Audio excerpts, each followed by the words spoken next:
আসসালামু আলাইকুম। ওয়ালাইকুম আসসালাম রহমতুল্লাহ বারকাতুহ। কোন স্ত্রী কি তার স্বামীকে নাম ধরে ডাকতে পারে? বোন প্রশ্ন করলেন, কোন স্ত্রী কি তার স্বামীকে নাম ধরে ডাকতে পারবে? কোনো সমস্যা নেই, অবশ্যই ডাকতে পারবে, কেউ বাধা দেবে না। এটা হলো ইন্ডিয়ান কালচার। স্বামীকে বলা হয় শুনছ, নাম বলা যাবে না। কেন শুনছ? অথবা এই দেখো, তারপর আহমদের আব্বু। ঠিক আছে, সমস্যা নেই, এটা ইসলামিক। কারণ আবু আহমদ অথবা আবু সিরাজ। আর ইন্ডিয়ান কালচারে এই ইসলামিক নিয়ম হয়ে যায় অমুকের আব্বা। তারা অমুকের আব্বা বলছে, স্বামীর নাম নিতে চাচ্ছে না, কারণ এটা ইন্ডিয়ান কালচার। স্বামীর নাম স্ত্রী উচ্চারণ করবে না, ইন্ডিয়ান কালচার। স্ত্রী স্বামীর নাম উচ্চারণ করবে না, এটা আসলে ইন্ডিয়ান কালচার, ইসলামের না।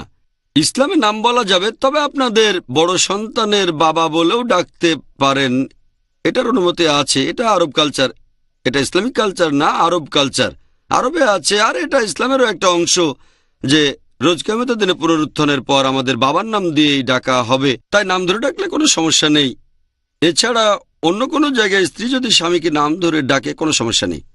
আমাদের নবীজির স্ত্রীগণ তাদের স্বামীকে সম্বোধন করতেন ইয়া রাসূলুল্লাহ বলে। কারণ তিনি তো রাসূলুল্লাহ। না, তারা তো নাম ধরে ডাকতেন না। হ্যাঁ, কারণ তিনি তো নবী ছিলেন।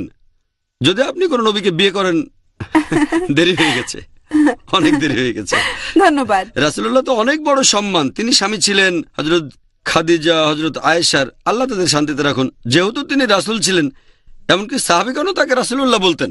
শুধু তার স্ত্রীগণ না, এমনকি সাহাবীগণও তাকে বলতেন রাসূলুল্লাহ, তার সহচরগণও বলতেন রাসূলুল্লাহ, কারণ তিনি তো রাসূল। এটা তো আরো ভালো।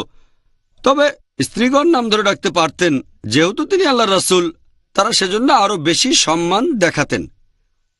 একইভাবে আপনার স্বামী কোনো কোম্পানির ডিরেক্টর হলে তাকে ডিরেক্টর বলেও ডাকতে পারেন, কোনো সমস্যা নেই। আপনার স্বামীর যে পেশা, তিনি ডাক্তার হলে ডাক্তার বলেও ডাকতে পারেন, সমস্যা নেই। আপনার যেভাবে ইচ্ছা সেভাবেই স্বামীকে ডাকবেন, তবে তাকে ছোট করবেন না, অপমান করবেন না, কোনো সমস্যা নেই।